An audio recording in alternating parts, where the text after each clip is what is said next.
Shalom.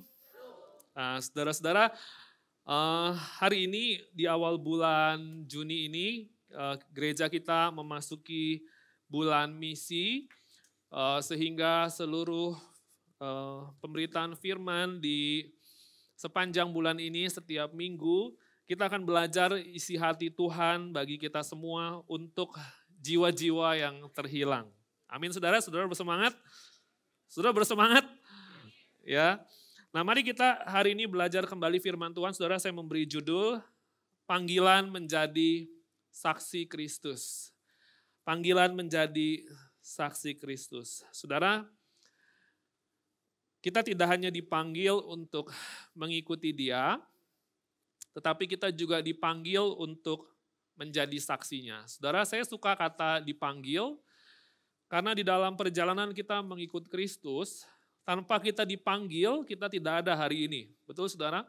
Karena Yohanes 15 mengatakan bukan kamu yang memilih aku, tapi akulah yang memilih kamu dan menetapkan kamu supaya kamu pergi dan menghasilkan buah dan buahmu itu tetap. Saudara, dalam perjalanan kita mengikut Kristus, kita bersyukur dimulai daripada kasih karunia. Bahwa tidak mungkin kita menghampiri Allah, tidak mungkin kita mendekat kepada Tuhan, tapi kita pertama-tama dipanggil dengan kasih karunia untuk mengikuti Dia. Saudara bersyukur? Saudara bersyukur? Dan bukan hanya kita dipanggil untuk mengikuti Dia, kita juga dipanggil untuk menjadi saksinya. Nah, hari ini saudara secara khusus kita akan belajar bagaimana kita menggenapi panggilan Tuhan untuk menjadi saksinya. Nah, saudara, setiap kita adalah saksi dari segala sesuatu dan kita adalah orang yang sedang bersaksi.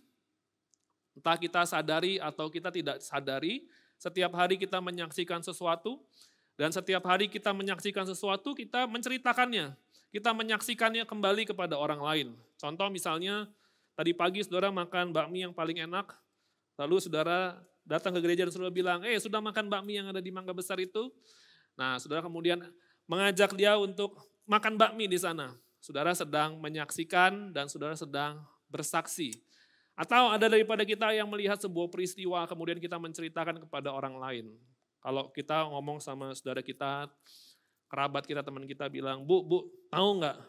Nah, itu siap-siap kesaksian saudara.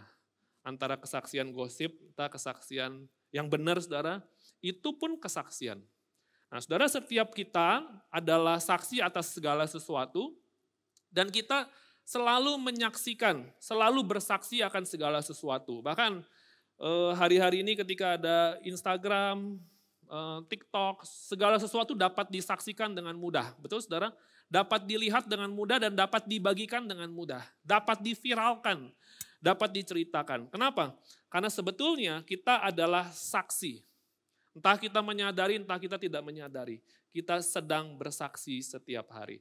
Namun saudara, yang jadi pertanyaan, apakah sampai hari ini kita masih menyaksikan, menceritakan tentang kasih Kristus? Kepada siapa? Kepada orang di sekitar kita, kepada orang yang belum percaya, kepada orang-orang yang mungkin tidak berkomunikasi langsung dengan kita, yang tidak sering dekat dengan kita. Apakah kita masih menceritakan tentang kabar baik akan kasih Kristus? Nah, sebelum kita lanjut saudara, kalau saya memberi pertanyaan perenungan, apakah di dalam 3 bulan terakhir ada setidaknya satu orang yang belum percaya, namun mendengar kabar baik Injil lewat hidup saudara? Coba, bolehkah saudara tanya kiri kanannya, apakah ada? Atau dalam 6 bulan terakhir saudara, apakah ada setidaknya satu orang saja yang saudara ceritakan tentang kasih Kristus, tentang kematian Kristus bagi hidup mereka? Apakah ada? Selama 6 bulan terakhir misalnya. Ya. Nah saudara, mungkin daripada kita punya banyak alasan, punya banyak reason. Kenapa kita hari ini bersaksi, kenapa hari ini kita tidak bersaksi, kenapa hari ini kita susah bersaksi. Mungkin di antara kita ada yang mengatakan bahwa kita ini, saya emang susahlah bersaksi. Tapi kalau gosip saya bisa. Tapi kalau bersaksi kayaknya itu pemimpin-pemimpin deh. Saya nggak cakap bicara.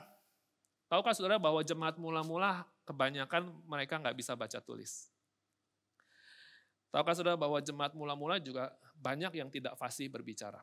Tetapi ketika Yesus mati pada waktu itu di abad-abad awal, mereka dengan menggebu-gebu menceritakan tentang Yesus. Atau mungkin kita berkata, kita nggak punya apa-apa, nanti kita nggak didengar. Kita bukan orang kaya, kita bukan bos, kita bukan businessman, kita bukan manajer. Jadi kalau saya ngomong tentang Yesus mungkin orang akan mengecilkan saya, atau orang mungkin nggak dengar saya karena saya nggak punya banyak. Saudara, jemaat mula-mula pada waktu itu juga miskin. Namun mereka dengan efektif menceritakan tentang Kristus kepada banyak orang. Atau mungkin kita berpikir hari ini, aduh saya nggak punya banyak waktu. Aduh saya tuh kerja lembur, Senin sampai Jumat, Sabtu istirahat, Minggu pasti ibadah, family time, saya nggak punya waktu. Tapi main tenis sama pedal ada waktu. Kan sekarang lagi zaman saudara ya, olahraga baru, pedal ya kan. Kalau bersaksi rasanya saya nggak ada waktu. Nah saudara, pada waktu itu jemaat mula-mula juga belum memiliki itu semua. Jemaat mula-mula juga mengerjakan kehidupannya sehari-hari, namun mereka dipakai Tuhan untuk memberitakan tentang Kristus kepada banyak orang. Atau mungkin hari ini kita berpikir, aduh saya emang orangnya nggak enakan, saya orangnya malu, saya orangnya tuh takut. Jadi kalau ngomong sama orang baru tentang Yesus, takut diledek, takut dikatain, sok suci, munafik. Namun saudara, apapun ketakutan kita, pada waktu itu jemaat mula-mula bukan hanya takut diomongin orang, tapi jemaat mula-mula ada dalam aniaya yang besar.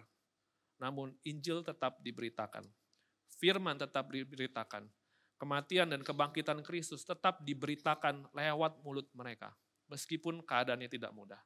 Saudara, saya percaya ada hati Tuhan untuk kita menjadi saksi. Amin saudara. Kita adalah jemaat-jemaat tebusannya. Dan Tuhan rindu kita ini menjadi saksinya. Mari kita melihat dalam kisah yang pertama ayat ke-8, kisah para rasul pasal 1 ayat 8. Dikatakan saudara ada hati Tuhan untuk kita semua, untuk kita menjadi saksi Kristus. Mari kita baca bersama-sama saudara, 1, 2, 3. Tetapi kamu akan menerima kuasa bila mana Roh Kudus turun ke atas kamu. Dan kamu akan menjadi saksi-saksiku di Yerusalem, di seluruh Yudea dan Samaria, dan sampai ke ujung bumi. Yang percaya katakan, amin. Dikatakan begini saudara yang menarik. Tetapi kamu akan menerima apa saudara? Kuasa dia bilang. Kalau bahasa Yunaninya dunamis. Kuasa dia bilang. Kalau Roh Kudus turun ke atasmu, saya menggunakan versi terjemahan baru edisi yang kedua. Dikatakan bila mana, kalau terjemahan baru 1, kalau. Ini bila mana Roh Kudus turun ke atasmu, baru kamu akan menjadi saksiku, kata Yesus. Saudara, Tuhan tahu kita mungkin punya banyak alasan menjadi saksi. Tuhan tahu kita mungkin takut, kita mungkin merasa kecil, kita mungkin merasa tidak mudah bersaksi. Oleh sebab itu dijanjikan kepada mereka yang ingin menjadi saksi, ada sebuah janji, dikatakan kita akan menerima kuasa. Sehingga saudara, kalau kita bicara tentang menjadi saksi adalah kerinduan Tuhan bagi semua jemaat Tuhan, tidak terkecuali. Kalau jemaat Tuhan berkata tidak mampu, firman Tuhan mengatakan dia memberikan kuasa. Sehingga saudara, tidak ada satupun di dalam gereja, di dalam jemaat Tuhan yang tidak bersaksi. Saya tidak mengatakan semua harus menjadi pengkhotbah, penginjil, bukan itu saudara. Tapi semua jemaat Tuhan dirindukan oleh Tuhan menjadi saksi. Dan tidak ada satu orang pun yang terlewat. Kenapa? Karena begitu pentingnya sehingga Tuhan berkata, saya kasih kamu kuasa. Amin saudara. Dan hari ini saudara kita akan belajar bagaimana menjadi saksi Kristus. Kalau kita melihat kisah para rasul 1 ayat yang ke-8, saudara, ini adalah surat daripada Lukas. Nah saudara, penulis daripada kisah para rasul bukan Paulus, tetapi Lukas. Lukas setelah menulis kitab Lukas, dia menulis kisah para rasul. Dan ketika dia menulis ayat yang ke-8 ini saudara, ini merupakan kelanjutan daripada kitab Lukas. Jadi kalau kita mau melihat konteks daripada kisah para rasul 1 ayat 8, kita perlu melihat terlebih dahulu buku yang sebelumnya, kitab yang sebelumnya. Karena waktu Lukas menulis ini, Lukas menulis kisah para rasul dengan mengatakan dalam bukuku yang pertama. Ini bukunya yang kedua. Nah mari kita melihat di dalam Lukas 24 ayat 46 sampai yang ke-49. Saya akan bacakan untuk kita semua. Sebelum kisah para rasul 1 ayat 8 ini terjadi, ada kisah sebelumnya yang ditulis oleh Lukas dalam kitab Lukas ini. Di dalam ayat 46 dikatakan, katanya kepada mereka, ini kata Yesus saudara, katanya kepada mereka, yaitu murid-murid pada waktu itu, ada tertulis begini, Mesias harus menderita dan bangkit dari antara orang mati pada hari yang ketiga. Dan juga dalam namanya berita tentang pertobatan untuk pengampunan dosa harus diberitakan kepada apa saudara? Segala bangsa mulai dari Yerusalem. Saudara, sebelum kita berbicara tentang Tuhan memberikan kita kuasa, kita perlu melihat dulu konteks daripada kisah ini. Bahwa pada waktu itu dikatakan bahwa Mesias ini akan menderita, harus menderita, dan dia harus mati, dia harus dikubur, dan dia harus bangkit di hari yang ketiga, sehingga barang siapa yang percaya kepada karya salib Kristus, dikatakan dia akan menerima pengampunan dosa dan hidup di dalam pertobatan. Karena karya salib Kristus ini membawa pengampunan dosa, dan karena semua orang berdosa, maka saudara, Yesus memerintahkan kita untuk menjadi saksi. Untuk memberitahu kepada dunia yang sudah jatuh ke dalam dosa ini, bahwa ada satu-satunya jalan keselamatan di dalam Kristus. Bahwa ada satu-satunya jalan keselamatan melalui karya salib Kristus di dalam kematiannya, dalam kebangkitannya. Bahwa barang siapa percaya akan kebenaran ini, dia bukan hanya selamat di dunia ini, tapi dikatakan dia juga akan memperoleh kehidupan yang kekal. Sehingga begitu pentingnya berita keselamatan ini, sehingga begitu pentingnya, begitu berkuasanya karya Kristus ini, dikatakan bahwa di dalam ayat yang ke-47, dalam namanya berita tentang pertobatan untuk pengampunan dosa ini, dikatakan harus diberitakan. Harus diberitakan. Bukan opsional, harus diberitakan. Meskipun jemaat itu takut, meskipun jemaat tidak mampu, meskipun jemaat itu lemah, harus diberitakan. Karena Tuhan menghendaki kesaksian tentang salib Kristus harus diberitakan, maka dia memberikan kuasa. Saya mau membuka dengan poin pertama firman Tuhan hari ini, bahwa bersaksi adalah menyampaikan kabar baik Injil.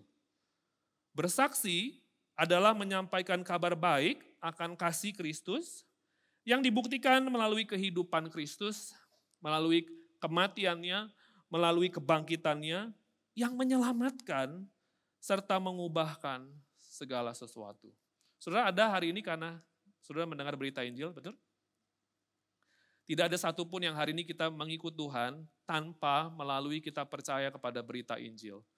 Kalau sampai hari ini kita bisa mengikut Tuhan bertahun-tahun, belasan tahun, puluhan tahun. Mungkin kalau sampai hari ini kita sudah bahkan mengorbankan, memberikan banyak hal sewaktu kita mengikut Tuhan. Saya percaya itu semua karena kita telah menerima satu karya keselamatan Kristus. Betul saudara? Yang tidak ternilai harganya, yang gak bisa dibeli dengan uang, yang gak bisa dibeli dengan apapun. Sehingga hari ini kita rela mengikut dia. Namun saudara, tugas kita bukan hanya berhenti sampai kita mengikut dia.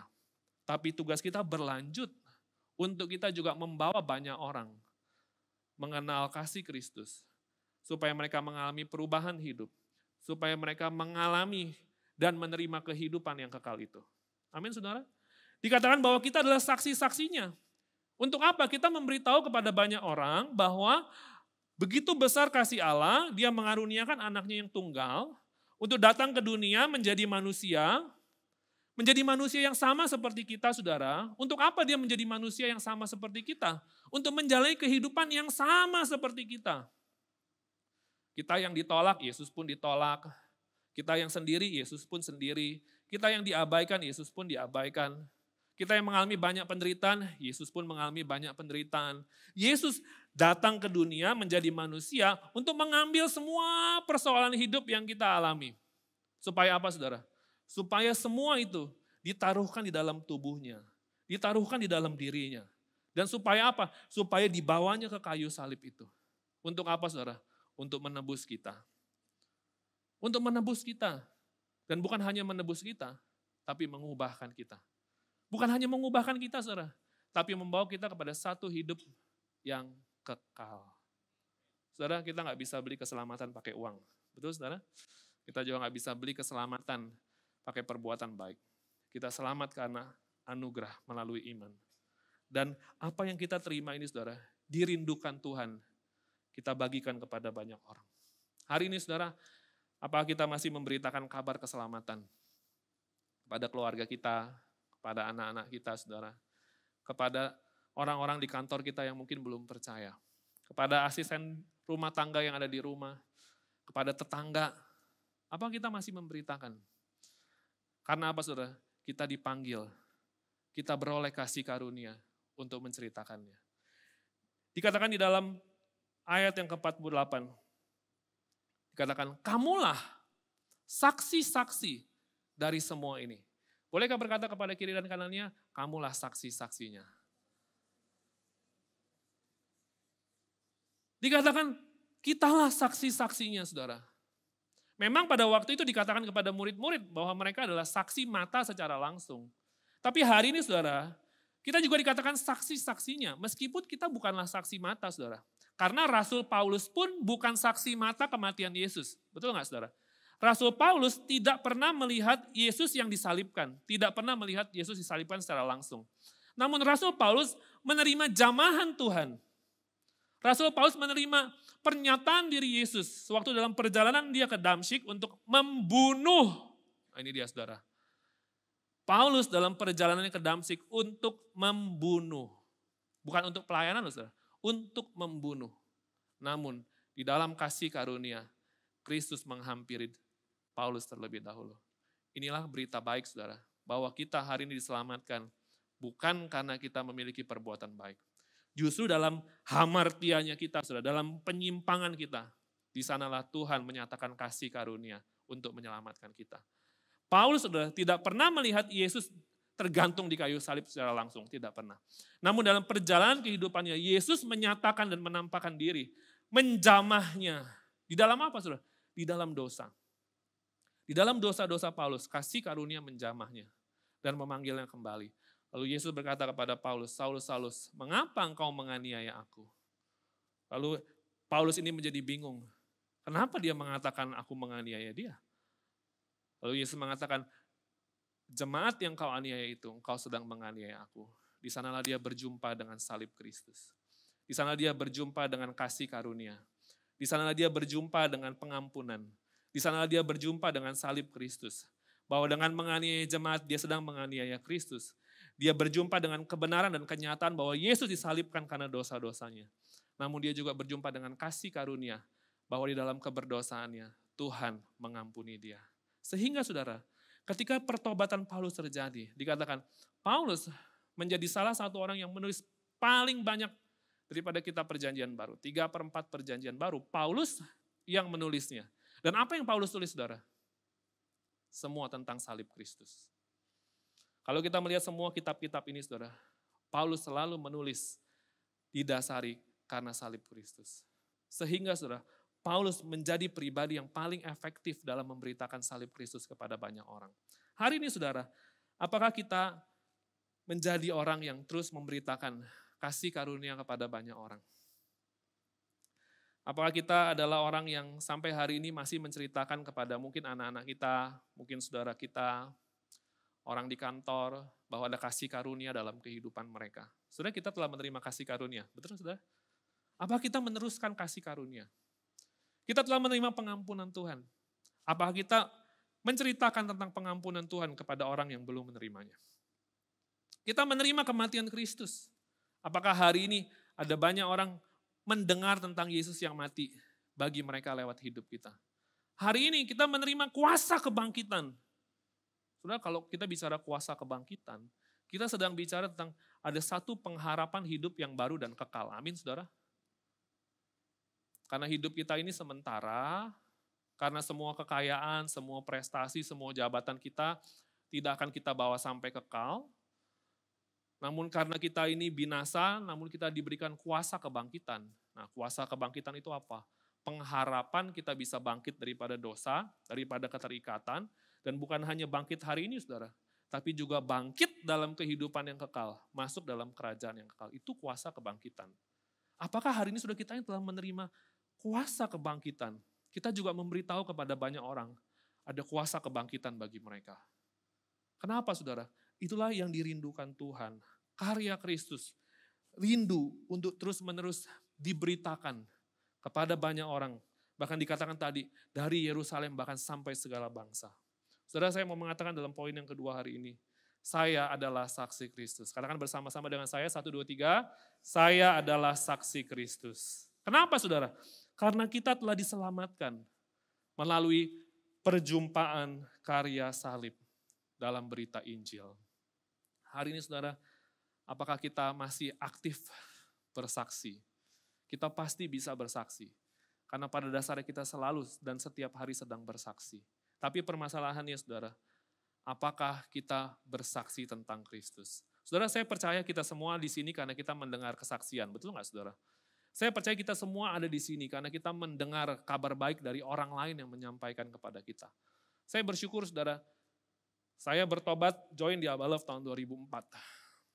Saya nggak bisa lupa karena pertama-tama itu cici saya yang memberikan kabar baik Injil kepada saya.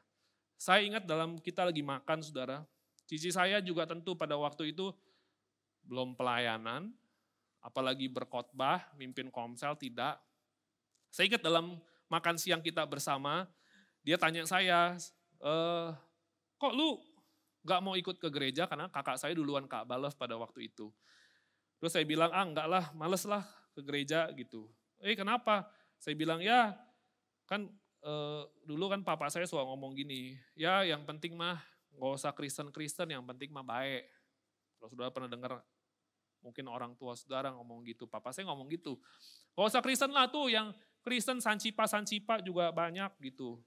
Minjem gak bayar gitu. Jangan-jangan papa saya trauma kali ya. Jadi dia bilang sama kita, udahlah kita gak usah lah, banyak tuh haleluya, puji Tuhan juga rampok gitu. Udahlah gitu, jadi itu ke doktrin gitu, saudara. Buat kami, kita hidup yang penting baik gitu. Yang penting nggak ngambil duit orang, ngutang ya bayar gitu. Tapi saya ingat dalam makan siang saya dengan cici saya pada waktu itu, dia cuman kasih satu kalimat. Habis itu mengubahkan seluruh cerita hidup saya. Dia bilang, Dek, dia bilang, Yesus udah mati bagi lu. Darahnya mahal. Dari dia ngomong itu, saudara, saya jadi mikir panjang. Berhari-hari saya mikir panjang, sampai saya ingat Natal tahun 2004, masih zaman kita di Speed Plaza, pertama kali saya datang ke ibadah Natal. Dari hari itu sampai hari ini saya ikuti Yesus. Saudara, saya mau bilang gini, kita berpikir bahwa bersaksi itu sesuatu yang, enggak lah bukan saya gitu. Tapi saya melihat pekerjaan Tuhan dalam setiap kesaksian yang mungkin hanya 1-2 kalimat, itu ngubah hidup banyak orang. Dan saya percaya, saudara, Tuhan mau memakai kita untuk membawa banyak orang kepada keselamatan. Mungkin kita memang tidak berkhotbah di gereja, bahkan mungkin di komsel pun tidak. Tapi saya memberi contoh waktu cici saya dulu ngomong, kalimat itu saja, saudara. Kalimat yang saya nggak pernah bisa lupa 20 tahun. Sampai hari ini saya memberi diri, saya mengabdi bagi Tuhan, saya pelayanan penuh waktu buat Tuhan. Pertama kali yang saya dengar itu. Saya mau mengatakan, saudara, setiap kita, perkataan kita tentang kabar baik Injil, 1 Korintus 15 mengatakan selalu disertai kuasa. Mau kita hanya mengatakan 1-2 kalimat, selalu Roh Kudus bekerja dalam setiap Injil yang diberitakan. Hari ini, saudara, mari kita merespon panggilan Tuhan.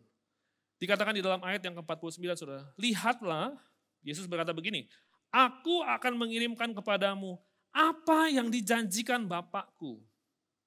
Namun, katanya, kamu harus tinggal di dalam kota ini sampai kamu diperlengkapi dengan kekuasaan dari tempat tinggi. Baru setelah ayat ini saudara, Kisah Para Rasul dimulai dan Roh Kudus dicurahkan dan mereka menerima kuasa. Tapi sebelumnya saudara, Yesus sudah mati, dikubur, bangkit. Kemudian dikatakan oleh Yesus, kamu semua harus menceritakan, harus memberitakan tentang kisah ini dari Yerusalem ini. Tapi Yesus mengatakan, tapi nanti nih, aku akan kirim kamu apa yang dijanjikan Bapakku. Apa yang dijanjikan Bapa kepada mereka? Roh Kudus. Nanti dalam Kisah Para Rasul baru dikatakan, baru terjadi. Dan bukan hanya itu, Yesus berkata begini, nanti ketika Roh Kudus itu dicurahkan, kamu harus tinggal di sini sampai nanti nih. Ketika Roh Kudus dicurahkan, kamu diperlengkapi, dia bilang, dengan kekuasaan dari tempat yang tinggi. Apa ini saudara? Ini adalah kuasa daripada Roh Kudus. Kuasa dunamis untuk bersaksi. Nah saudara, setiap kali kita bersaksi, Tuhan berjanji untuk menyertai kita dengan kuasa. Nah kuasa seperti apa saudara yang dimaksudkan di dalam ayat ini? Ada dua saudara. Yang pertama adalah kuasa untuk kita menjadi berani. Kuasa menjadikan kita berani. Mungkin kita punya banyak kelemahan, kita punya banyak ketakutan, kita punya banyak overthink, kita punya banyak batasan-batasan untuk kita memberitakan tentang Kristus. Sehingga sewaktu dikatakan diberikan kuasa. Apa yang dimaksud? Kuasa keberanian. Saya bersyukur sudah beberapa waktu lalu, saya ketemu dengan beberapa teman-teman lama saya. Waktu saya sekolah, teman-teman lama saya. Dalam pembicaraan kami kumpul, saya pikir mereka udah duniawi saudara. Tapi saya menemukan dalam pembicaraan kami, salah satu dari mereka bilang gini, Kevin thank you ya. Karena dulu, dia bilang dulu waktu SMA itu, lu kan dulu jadi pendeta kita gitu katanya. Kita jadi percaya dan hari ini kita sebagian daripada mereka juga ada yang sudah jadi pelayan-pelayan Tuhan. Tapi pada waktu itu saudara beberapa dari mereka kasih kayak saya surat ucapan terima kasih gitu, thank you. Tapi waktu saya baca itu saudara saya merasa bahwa tidak ada sukacita yang paling besar selain daripada kehidupan kita membawa orang kepada keselamatan. Kita mungkin bisa tolong orang dengan uang, kita mungkin bisa berikan orang pekerjaan, tapi satu saudara, Kristus yang memberikan karya keselamatan. Dan menjadi sebuah sukacita sewaktu kita menjadi bagian di dalamnya. Lalu teman-teman saya mulai ketawain saya, dia bilang dulu kan si Kevin culun banget katanya, ngajak-ngajak kita ikut champion gathering tahun 2007, 2008, lalu kita kan tolak dia, lalu dia jadi down berhari-hari katanya, lalu dia bukalah cerita-cerita saya zaman dulu saudara. Saya bilang sama mereka pada waktu kita kumpul, saya tuh bukan orang yang berani, saya tuh bukan orang ekstrovert yang kalau ngomong panjang gitu, saya tuh kalau ngomong irit seadanya, sebisanya gitu. Dan saya juga bukan orang yang show di depan gitu, pada waktu itu saudara. Tapi saya bilang, saya tahu pada waktu itu, saya menjadi berani, kenapa? Karena ada satu kerinduan Tuhan bekerja di dalam saya. Dan saya ngomong sama teman-teman saya, tapi saya bersyukur. Jadi beberapa teman-teman saya ada yang sudah jadi pelayan Tuhan, memberi diri untuk pelayanan anak, ada yang pelayanan wanita, mungkin mereka juga beberapa udah gak di Abalef. Tapi saya melihat, saya bilang sama Tuhan, Tuhan saya bersyukur. Ternyata apa yang saya kerjakan dulu, membawa sungguh-sungguh orang pada keselamatan. Hari ini saudara, ada kuasa yang memampukan kita untuk mengatasi setiap tantangan supaya kita menjadi berani. Supaya kita mampu mengalahkan ketakutan-ketakutan kita dalam memberitakan Injil. Dan ketika dikatakan dia memberikan kepada kita kuasa, kata kuasa ini juga saudara memiliki arti dia memberikan kita kasih karunia untuk mendatangkan mujizat. Jadi saudara, kata mujizat ini saya mau memberikan satu klarifikasi. Bahwa kata mujizat ini, apa sih mujizat saudara? Mujizat itu bukan hari ini saudara gak ada uang, tiba-tiba tadi saudara nyetrika di kantong ada goban, puji Tuhan ada mujizat nih hari ini ada uang. Bukan saudara, itu bukan mujizat. Atau saudara lagi hari ini bingung mau makan apa, tiba-tiba ada yang ngantar Gojek gitu makanan, weh saya terima mujizat. Bukan saudara, itu bukan mujizat. Mujizat itu sesuatu yang berlawanan dengan kodrat alam. Apa maksudnya? Misalnya orang lumpuh berjalan, itu mujizat. Tapi kalau saudara cuma ketemu cepeceng sama goban di kantong, ya bukanlah saudara, bukan mujizat. Ya, atau saudara kayak lagi di jalan, tiba-tiba ada apa gitu ya, itu bukan mujizat. Jadi mujizat itu sesuatu yang berlawanan dengan kodrat yang pada umumnya terjadi, itu mujizat. Nah, namun sudah dikatakan pada ayat ini, kamu menerima kuasa, menerima kasih karunia untuk membawa apa? Membawa mujizat yang Allah bisa kerjakan dalam hidup orang, sehingga mereka melihat Kristus dan menjadi percaya. Saya ingat saudara, saya kan sebetulnya pelayanan paling banyak di pelayanan generasi. Di generasi muda dan sekarang ini banyak di dewasa dan keluarga muda. Saya ingat waktu saya pelayanan di pelayanan pelajar, saudara, saya nggak pernah lupa cerita ini berkesan di hati saya. Suatu ketika ada sekelompok anak-anak muda 15-16 tahun, dia ikut retreat kami di Champion Gathering. Nah, salah satu yang ikut itu, saudara maaf ya saudara, kakinya itu sebetulnya kayak pincang ya. Jadi dia juga di sekolah nggak bisa ikut pelajaran olahraga gitu ya. Pokoknya orang sih bilangnya kayak pedok gitu ya. Teman-teman sih ngomong ini si pedok gitu loh saudara. Nah, jadi mereka ikut di retreat di Champion Gathering. Nah, satu ketika saudara saya benar-benar menyaksikan sendiri. Jadi mereka ini kan belajar tentang jadi saksi ya dalam sesi baptisan dan karunia Roh Kudus. Ketika mereka belajar, mereka penuh dengan Roh Kudus pada waktu itu. Terus pembicaranya bilang gini, kalian semua percaya mau jadi saksi Yesus? Mau jadi saksi Yesus, tahu nggak? Dia bilang gini, Tuhan sanggup memberikan kemampuan, kuasa untuk membawa mujizat. Kalian percaya nggak? Ya nama anak 15 tahun sudah ngomong percaya mah gampang. Percaya gitu. Nah terus pembicaranya ngomong gini, ada yang sakit nggak? Kita doain yang sakit. Dia lihat kiri kanan, nggak ada. Terus temennya bilang, lu kan pedok. Lu sakit gitu. Terus temennya, anak ini bilang gini, ya maksudnya udah lama kayak gini gitu. Maksudnya bukan dalam pemikiran dia mau beresin pedok gitu saudara. Ya kan? Terus temannya bilang, lu gitu, lu tuh udah siapa tahu lu sembuh gitu. Nah saudara akhirnya dia maju ke depan, oke yang sakit maju ke depan. Terus yang khotbah bilang gini, mana teman-temannya, yang bawa siapa, teman-temannya mana? Oh ya teman pede anak-anak 15 tahun, 16 tahun, saudara maju. Terus ditanya, kalian percaya nggak nih temennya bisa sembuh? Woi mereka lihat-lihatan kan saudara. Kalau sakit kepala doang mah bisa sembuh ya kan, kalau kadang kan KKR suka, ya saya nggak mengecilkan ya, yang sugesti juga ada saudara. Sembuh sakit kepala, hilang, ya kan bisa. Tapi kalau kaki lu pedok saudara, kalau nggak sembuh tetap nggak sembuh kelihatan. Tapi saudara, dia bilang gini, kamu percaya nggak temennya bisa sembuh? Saya tuh benar-benar lihat reaksi mereka saudara, lihat-lihatan. Enggak, kayaknya gue kagak percaya nih. Ya tapi kan nama juga lagi di gereja, mereka jawab aja, percaya. Terus saya ingat yang khotbah bilang gini, kalian yang doain, jailah gitu kan semua kayak, jailah jangan saya lah gitu, pada janganlah.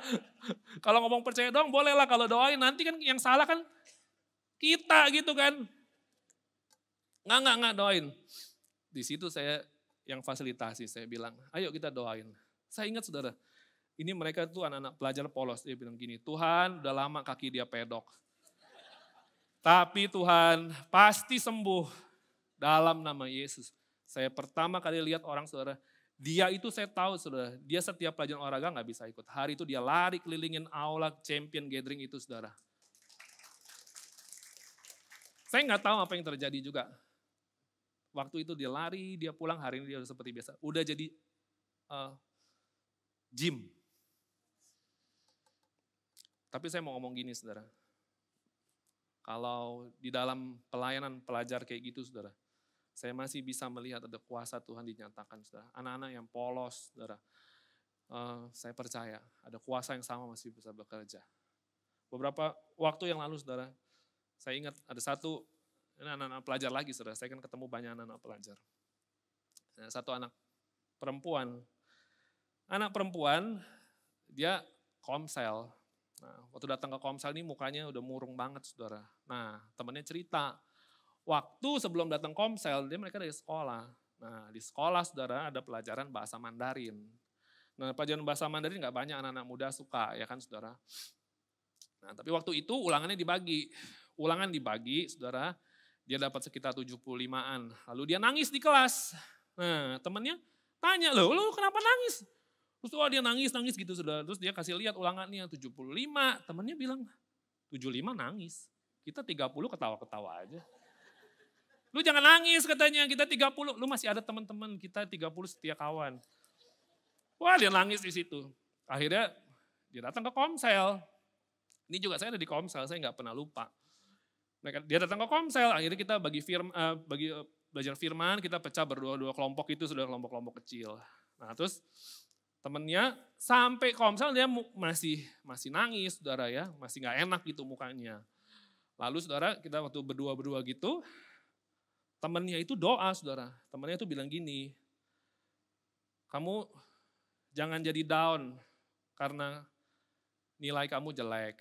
Mungkin orang tua kamu itu kan perfeksionis, tapi Tuhan gak begitu katanya. Di dalam salib Tuhan ada pemulihan buat kamu. Demi nama Yesus saya doain kamu. Saudara, saya itu kaget, tiba-tiba dia ini tuh angkat tangan gitu, saudara, tiba-tiba dia teriak, dia jatuh ke belakang gitu.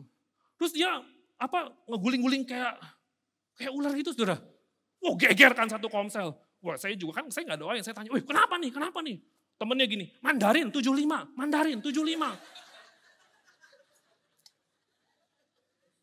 Nah, di situ saya baru tahu. Saya bilang, kamu doain apa? Saya nggak tahu, saya dapat, dia bilang, saya dari Tuhan.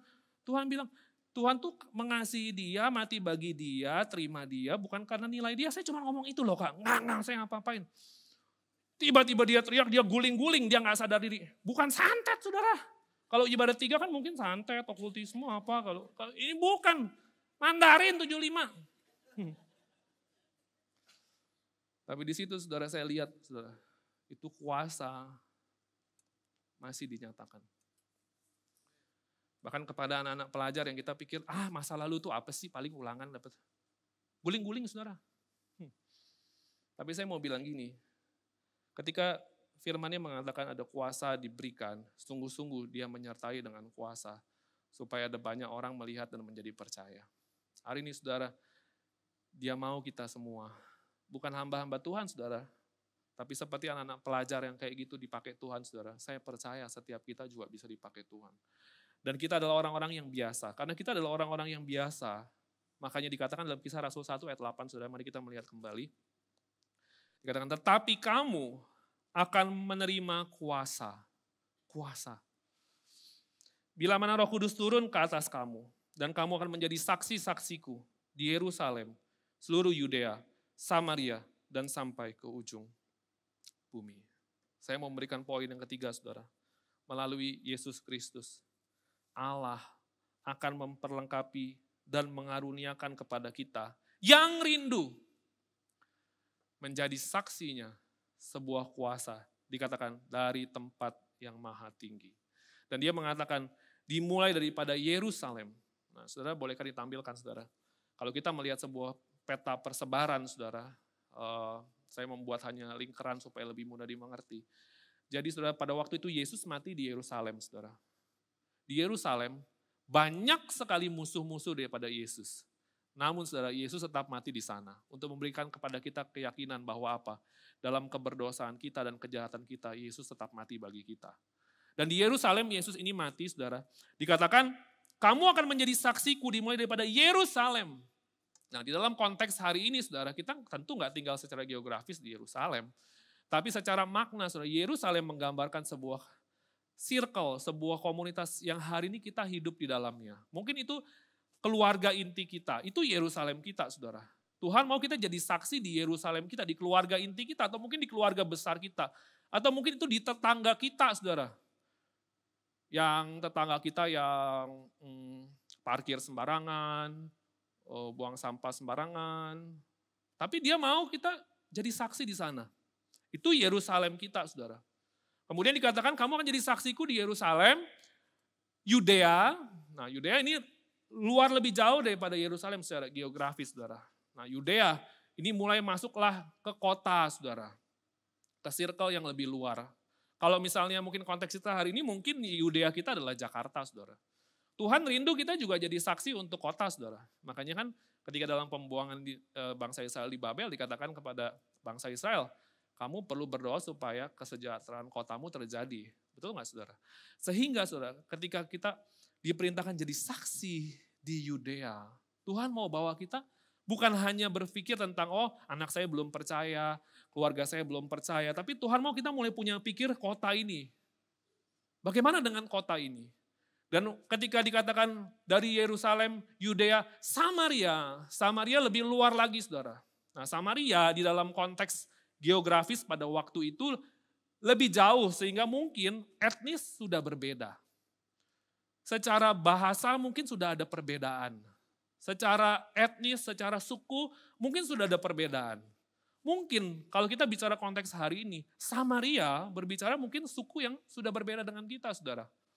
Atau kita melihat dalam proses mapping pekerjaan misi, ada orang-orang yang terabaikan, suku-suku terabaikan. Ada unreached people group, ada unengaged, unreached people group. Ada suku yang terabaikan, maksudnya suku terabaikan apa sih? Suku yang belum pernah mendengar Injil, ada suku yang belum pernah mendengar Injil, namun tidak bisa dijangkau. Namun hati Tuhan untuk kita menjadi saksi saudara, bahkan dikatakan sampai kepada etnis suku yang berbeda dengan kita. Bahkan kata Samaria ini saudara, kalau bukan dalam arti geografis tapi dalam arti sosial, orang Yahudi tidak bergaul dengan orang Samaria. Betul nggak saudara? Karena pada waktu itu murid-murid pernah bilang gini, perempuan di sumur itu bilang, kamu kan orang Yahudi nggak bergaul dengan orang Samaria. Karena orang Yahudi musuhan dengan orang Samaria. Tapi ketika Yesus mengatakan kita perlu menjadi saksi sampai ke Samaria secara sosial, itu berarti gini saudara, kepada orang-orang yang bermusuhan dengan kita, Tuhan bahkan mau kita menjadi saksi. Amin saudara. Kepada orang-orang yang kita, aduh gue gak mau deket-deket deh sama orang kayak begini nih. Kan kita di dalam hidup kita punya label ya saudara ya. Ada orang yang kita mau deket, kita tuh biasa-biasa aja mau deket. Nah yang ini nih, ini gue ngeliatnya juga enak. Itu Yahudi dan Samaria. Namun kalau kita bicara konteks sosial daripada Samaria, Tuhan mau kita menjadi saksi kepada orang yang kita bahkan gak mau bergaul. Hari ini saudara, ini adalah sebuah kapasitas. Bahkan dikatakan sampai ke ujung bumi. Kata ujung bumi, secara geografi bicara tentang apa saudara? Kalau pada waktu itu konteksnya adalah Roma. Tapi hari ini konteksnya apa? Semua bangsa. Semua bangsa. Itu untuk mengenal Kristus. Saya memberi poin yang keempat saudara. Saya tulis begini, strategi misi, nah ini strategi misinya Allah saudara. Strategi misi yang berpusat pada penyebaran Injil secara progresif. Ini penyebaran Injil secara progresif. Dari Yerusalem, lebih luas Yudea, Samaria, sampai kepada ujung bumi. Ini adalah penyebaran Injil secara progresif. Namun, di dalamnya Tuhan sedang menunjukkan, ini yang penting saudara. Perlebaran kapasitas hati untuk terlibat dalam pekerjaan Tuhan. Mungkin saudara kita nggak akan jadi gubernur juga sih untuk Jakarta. Mungkin kita juga nggak akan juga sampai pergi diutus ke bangsa-bangsa. Mungkin sampai mati juga kita ada yang nggak sampai ke sana. Tapi saya percaya saudara, selain ini berbicara tentang ruang lingkup geografis, memang ada orang-orang yang akan dipakai Tuhan juga ke suku-suku dan ke bangsa-bangsa. Tapi juga saya percaya ada orang-orang yang juga nggak akan sampai ke sana sih. Tapi ayat ini sedang menekankan sebuah kapasitas hati, bahwa hati jemaat Tuhan harus besar katanya. Bukan hanya mau jadi saksi untuk anaknya yang belum percaya, keluarganya yang belum percaya, bukan. Tapi Tuhan mau kita punya hati untuk kota katanya. Bukan hanya untuk kota, tapi juga untuk suku-suku yang terabaikan. Bukan yang suku-suku terabaikan, bahkan sampai kepada bangsa-bangsa. Kenapa? Untuk menggenapi apa saudara? Kisah Rasul 1 ayat 8. Dan dikatakan saudara, dan kesudahannya akan tiba, Yesus akan datang kembali ketika apa? Seluruh suku mendengar kabar baik Injil. Jadi kenapa hari ini gereja membuka banyak pekabaran Injil di suku-suku? Kenapa nyusahin diri sendiri? Kan kalau kita bilang kan nyusahin ya saudara, dananya juga mungkin besar. Kenapa? Karena kita gereja perlu menggenapi apa yang dikatakan. Karena dikatakan Yesus akan datang dan tiba kesudahannya. Ketika apa? Injil diberitakan sampai seluruh bumi mendengar Injil. Barulah tiba kesudahannya Yesus datang. Jadi saudara, sewaktu kita membuka banyak pelayanan misi. Kita sedang mengerjakan Kisah 1 ayat 8 ini. Dan apa kaitannya dengan jemaat Tuhan? Jemaat Tuhan kita perlu terlibat untuk kita memberi diri menjadi saksi Kristus. Saudara, saya percaya bagaimana kita terlibat. Nah, boleh kali tampilkan ya saudara ya. Ini mungkin kita sudah sering kali dengar. 3D ini udah, kalau orang Abalov lama saudara sudah tahu. Dari 3D, dari dulu sampai hari ini sudah ada. Tapi saya percaya ini sebuah langkah praktis untuk kita terlibat di dalam pekerjaan misi untuk bersaksi. Dimulai daripada doa. Saudara, apakah sampai hari ini saudara masih berdoa? Apakah sampai hari ini saudara masih berdoa untuk orang-orang yang belum percaya?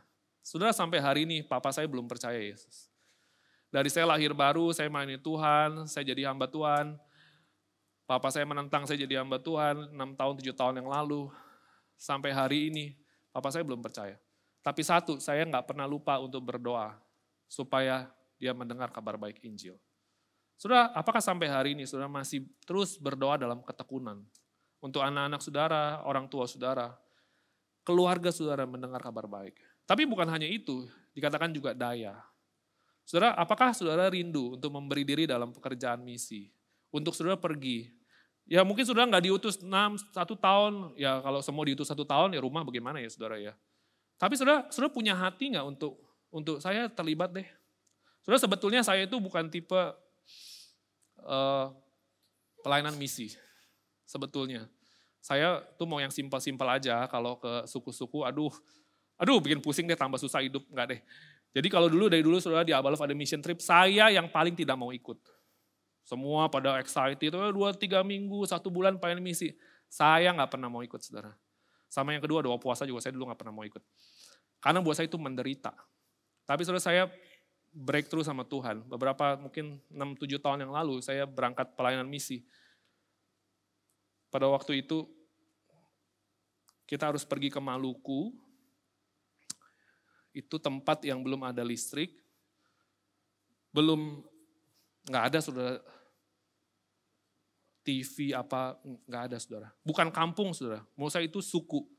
Saya pertama kali datang saudara, saya lihat saudara ular itu jalan gini saudara, gitu.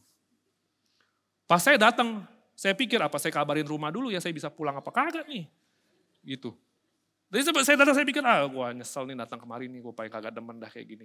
Saudara, malam-malam saudara, ya ampun itu ular itu makanin ayam warga gitu saudara. Saya pikir kalau saya dipatok bagaimana? Jadi saya udah pikir udah mau pulang deh gitu segala macam.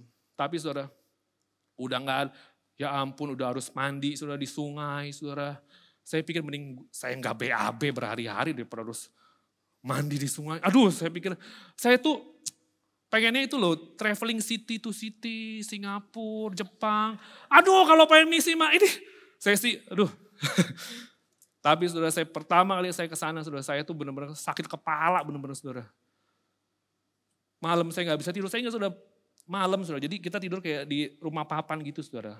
Jadi di bawah tuh bisa ada ayam apa tidur sampai gitu. Ular bisa jalan di bawah gitu saudara. Saya ingat saudara satu malam saudara ada ibu-ibu tuh ketok. Dia bawa-bawa ini, dia bilang ini tidur pakai bantal. Ya kan kita tidur kita kan ke ladang misi nggak bawa bantal, ya kan saudara nggak bawa yang kayak ke Jepang gitu buat di pesawat gitu kan kagak. Tidur ya pakai tas gitu, saudara sleeping bag semua apa di dalam. Satu ketika ibu-ibu itu kasih, mau apa tidur pakai bantal, ada bantal, saya bilang kagak ada gitu. Mau bantal, mau, saya mau lah dikasih bantal. Dia ambil di rumahnya, dia bawa bantal saudara. Itu bantal udah hitam, pulaunya banyak, itu udah jamuran saudara. Dia pengen pakai bantal. Dalam hati saya mending sengklek salah bantal daripada saya. Saya bilang, terima kasih mama saya bilang. Dia pulang gitu kan. Saya lihat jailah. Udah benar bau saudara. Saya nggak pakai itu bantal. Saya pakai itu tas-tas saya itu yang keras-keras gitu saudara. Saya tidur besok saudara. Saya ketemu tuh anak-anak di situ saudara. Ya ampun saudara.